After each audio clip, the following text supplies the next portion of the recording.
Entrega teu caminho ao Senhor, confia nele, o mais ele fará. Tudo posso naquele que me fortalece.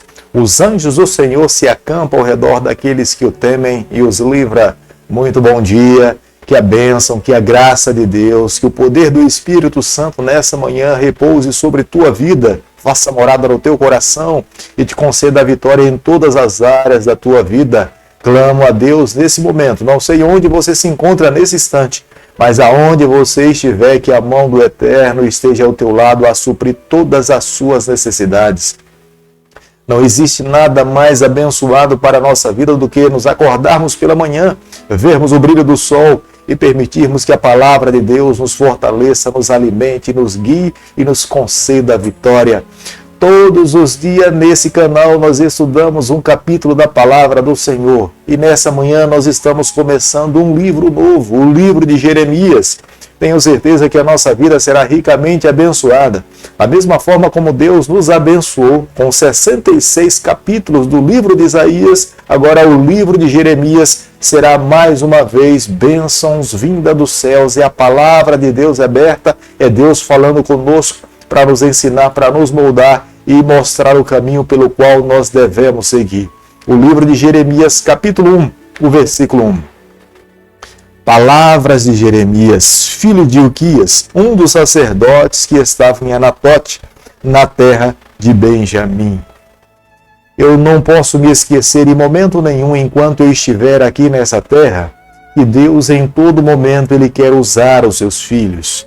Ele quer moldar o nosso coração para que nós nos tornemos um instrumento em suas mãos. É claro, Deus não precisa de ninguém para alcançar os seus propósitos, os seus objetivos, mas nos dá a oportunidade de sermos um vaso em suas mãos, porque quando nos colocamos nas mãos de Deus, nós somos moldados, nós somos transformados, nós somos abençoados e, consequentemente, servindo ao Senhor, somos nós que somos beneficiados. Deus conhece cada um de nós mesmo antes de nós nascermos. Não é necessário nascermos para que Deus nos conheça. Mesmo antes de sermos um embrião, Deus já sabe quem nós seremos. Deus permite que nós nasçamos e coloque em nossas mãos as oportunidades de salvação, o direito de fazermos as nossas escolhas. Deus coloca bem claramente diante dos nossos olhos o caminho que conduz à vida eterna, mas somos nós que precisamos escolher qual o caminho que nós devemos seguir. É a razão pela qual na sua palavra ele faz um convite muito direto: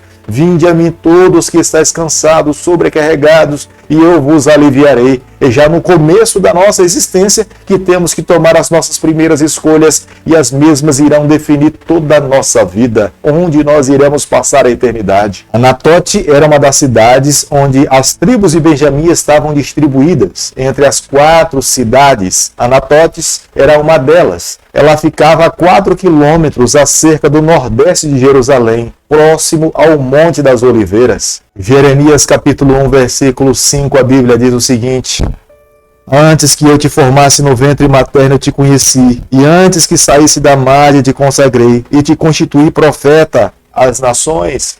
Claramente Deus estava falando com o profeta Jeremias: olha, Jeremias, antes que você nascesse, eu já sabia quem é você. Eu já fiz um chamado para você. Você irá me servir. Existem propósitos a serem cumpridos entre o meu povo e você é o responsável para ser esse homem diante de mim em proclamar as boas novas de salvação.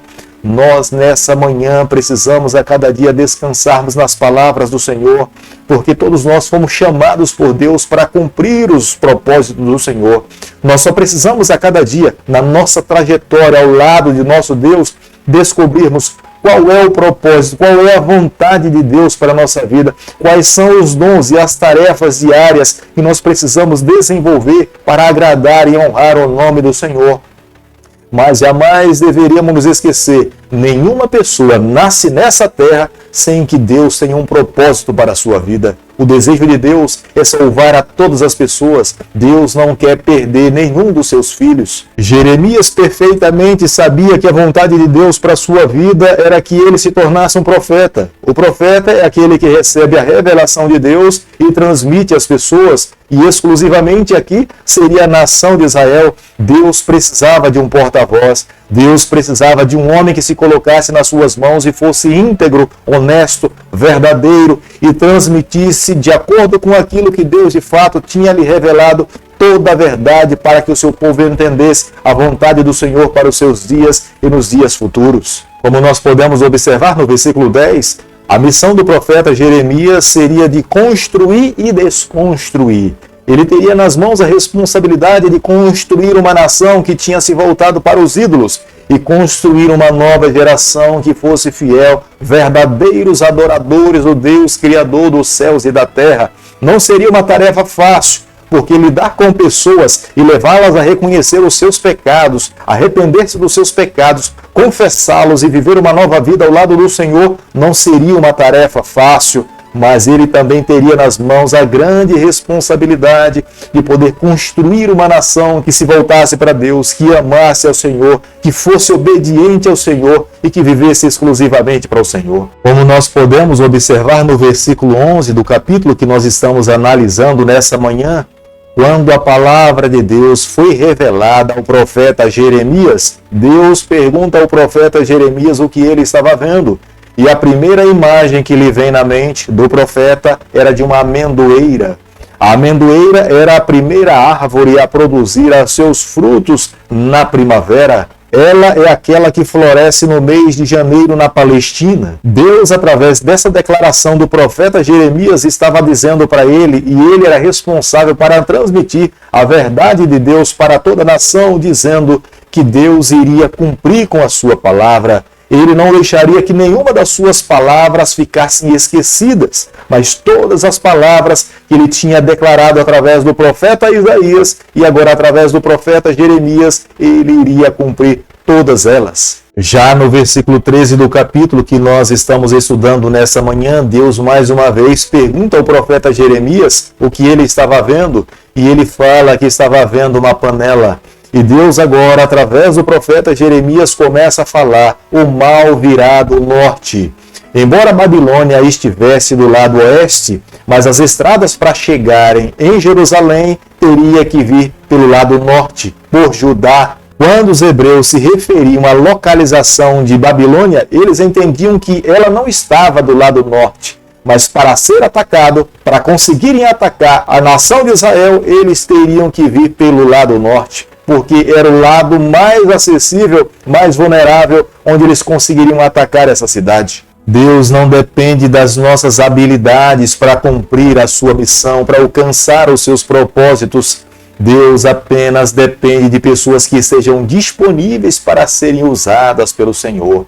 Aqueles que se colocam nas mãos de Deus, Deus irá alcançar os seus objetivos. Aqueles que fogem das mãos do Senhor, se torna impossível Deus usar a vida desse ser humano, os seus dons e os seus talentos. Hoje é o dia de nos colocarmos nas mãos de Deus. Hoje é o dia de permitirmos que Deus tome conta da nossa vida e que a nossa vida seja uma bênção para a vida de muitas outras pessoas. Não é a nossa capacidade que faz diferença no momento em que nós estamos falando do Senhor, mas é a nossa submissão à vontade de Deus é que faz toda a diferença.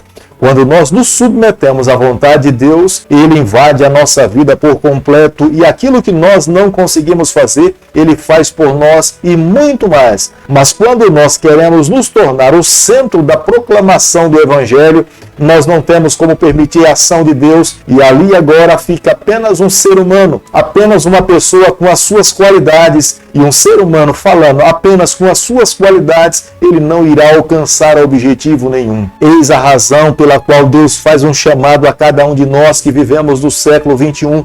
Embora nós tenhamos muita tecnologia, embora hoje os recursos sejam muito maiores do que no passado, mas hoje Deus precisa de homens e mulheres que dependam exclusivamente diante do Senhor. Quanto mais de Deus, mais forte nós nos teremos. Quanto menos de Deus, mais vulnerável, mais fraco nós nos tornaremos. Quando Deus busca alguém para se tornar um instrumento nas suas mãos, Deus não pede o currículo, Deus não olha para a sua capacidade, Deus não olha para os títulos que ele possa ter, Deus não olha para a capacidade de palavras bonitas que ele possa proferir, mas Deus apenas espera que esse ser humano aceite o seu convite, se coloque nas suas mãos sem reservas, e Deus irá usar essa vida, esse ser humano, para alcançar os seus objetivos e os seus propósitos. Foi o que aconteceu com o profeta Jeremias, foi o que aconteceu com Moisés, que não conseguia dizer uma única palavra. Deus o tornou tão grande, Deus o fortaleceu, Deus o tomou nas suas mãos, e todos os propósitos pelos quais Deus planejava para a sua vida, todos eles foram alcançados pelo poder de Deus. Hoje Deus precisa de homens e mulheres, de jovens e de crianças que se coloquem nas mãos de Deus. Deus irá usar, Deus irá transformar a sua vida, Deus irá lhe conceder a vitória. Querido Pai, em Tuas mãos nessa manhã nós nos colocamos. Queremos a cada dia viver exclusivamente para o Senhor. Toma o nosso coração, nos abençoe e nos guarde. Nos conceda a graça de um dia podermos estar com o Senhor por toda a eternidade. É o nosso pedido, é a nossa oração. E nós o fazemos em nome de Jesus. Que o Senhor te abençoe e te guarde. Que Ele faça resplandecer o seu rosto sobre você. Que Ele tenha misericórdia de você. Que sobre você nessa manhã Ele levante seu rosto e conceda a sua paz em nome de Jesus. Amém.